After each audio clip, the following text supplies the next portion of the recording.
What it is, what it do, cyber world. It is your girl, the one and only, Ash Brown, and this is the Ash Said It Show. Over 2,000 episodes since 2014, 500,000 streams around the world. None of this is possible without you guys, so I thank you so very much. Now, today is the 3rd of February, and this is the first official week of Black History Month. So I thought, what better way to celebrate and start off the month ceremonies than to celebrate one of my favorite chefs, Chef Antwan Ellis, Emmitt's Vegas. Hey, Chef. Hey, what's up? How are you, Ash? How's it going? I am great. How are you today? I am excited. I'm fantastic. I am very appreciative of this opportunity to be on a call with you again. My third call. So, like you said, I'm now becoming a regular. About to start a podcast. I'm saying it's sounding like that, Chef. I mean, I might be a guest on your podcast next. Who knows? Who knows? Oh my goodness. So, Chef, it's Black History Month, and things have gotten really racial lately. And I just want to go into a bit more about your story. The past 2 episodes, we've talked a bit about you, a bit about your background, but some people may have missed some of that story. So, given the underrepresentation of Black chefs in American dining today, what unique challenges have you faced throughout your career, and how did you overcome them? That's one of the biggest topics that we kind of have, especially as Black chefs, coming up in America. And, the challenges, for me to tell you the challenges, they've been countless, especially in the corporate world. Now you're seeing more of us pop up here and there. There's a few really good ones like Chef Kwame out of New York, Chuck out of New York as well. A good friend of mine who's in Naples, Florida, Chef Gerald. But, I think that we have all faced some challenge in the sense of when you're not used to seeing those who look like us in a space, it's kind of hard to accept seeing us in a space, right. And there's all these questions of, is the capability there? Is the knowledge there? My challenges were just about those a lot. I, however, had a mentality that, even if I got to work 5 times harder than others, I will, which I had to. And, coming from outside of America where I came from, it's the norm to see people like me in every facet of any industry in the economy that we live in, because we're from top to the bottom. And, here, as I said, not seeing a familiarity with a face like mine in certain places, pose challenges. I was able to overcome those challenges because I have a very optimistic mindset. Right. I've always had a very competitive mindset as well, where I like to win. I'm not going home unless the goal has been achieved, the mission has been accomplished, and I've secured my spot in certain places. Now, yes, there's still questions that may come up, I'm sure they will, because, as I said, seeing a face like mine is not familiar. One of the best experiences that I've had here in America, though, was when I worked for Marriott. The CFO for global operations for Marriott was Black, Ray Bennett. And seeing someone like him at the top of a company like Marriott with 8,500 properties worldwide, him being the CFO of global operations, that's for every country on the planet.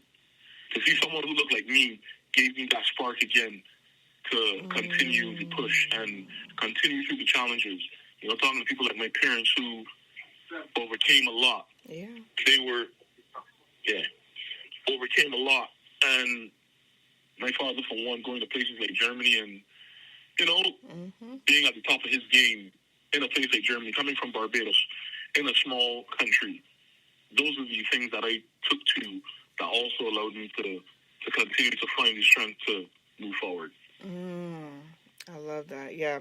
And as we were talking before the break, about our West Indian heritage and, how we take that with us on a regular basis. And while it is a plus and it is an honor, in some aspects, people will shun it. People will look down upon it.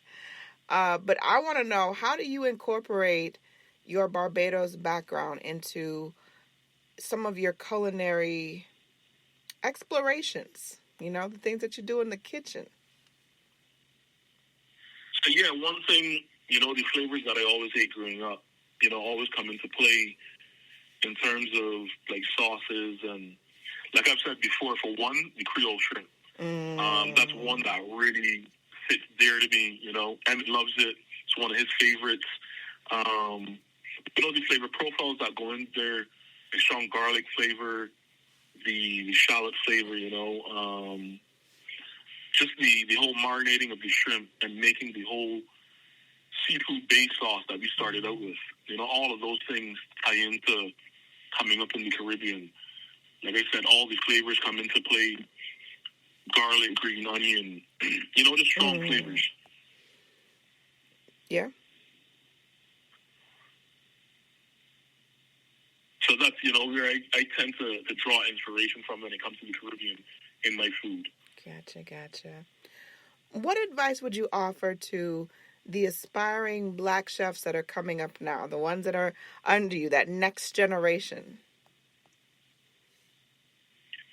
What I would tell them, even though you feel as if you're working harder than others in some cases, I will say the finish line is there, Just stay true to it. If it's what you are passionate about, like I have been, the accolades will come.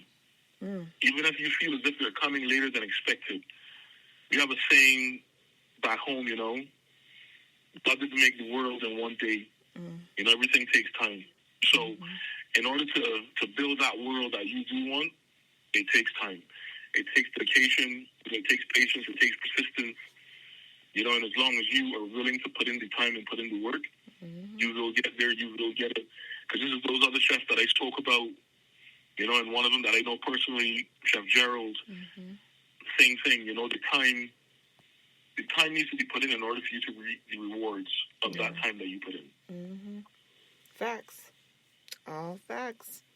I love it. Now, as executive chef of Emmitt's Vegas, what are your next goals for this dining experience?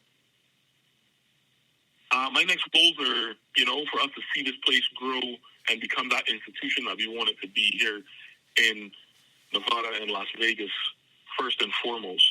Then to expand out to Dallas, Springfield, Missouri, places like New York, food hubs like Orlando, Florida. We want to see it grow, and those are my goals as well. To cement ourselves so well here that when you hear the name, you know exactly what we speak of, the experiences that we speak of, the flavors that we speak of, the ambience that we aim to give when a guest comes to Emmitt's restaurants, and that's the real ultimate goal, to see this place built out to something that people could just come to and feel comfortable, feel at home, not pretentious, and still feel elegant at the same time. Gotcha.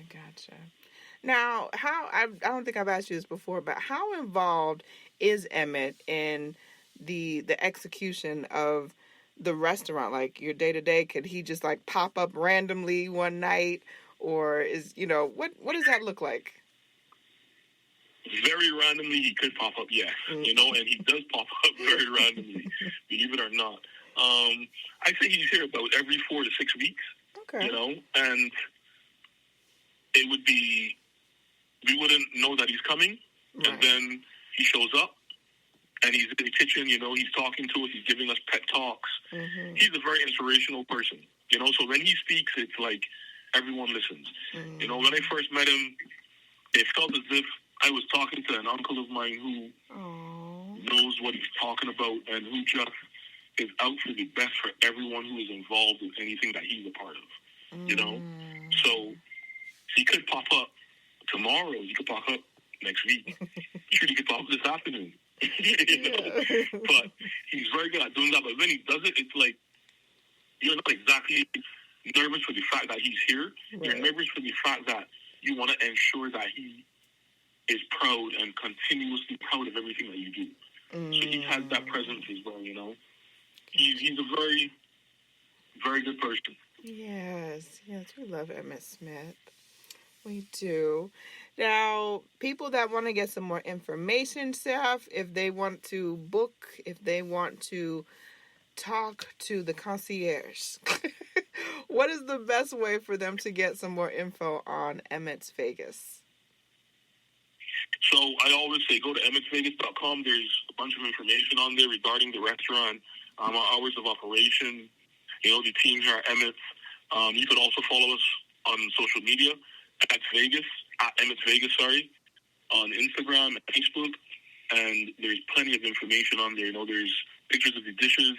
Also, feel free to give us a call for reservations at 702-688-7000.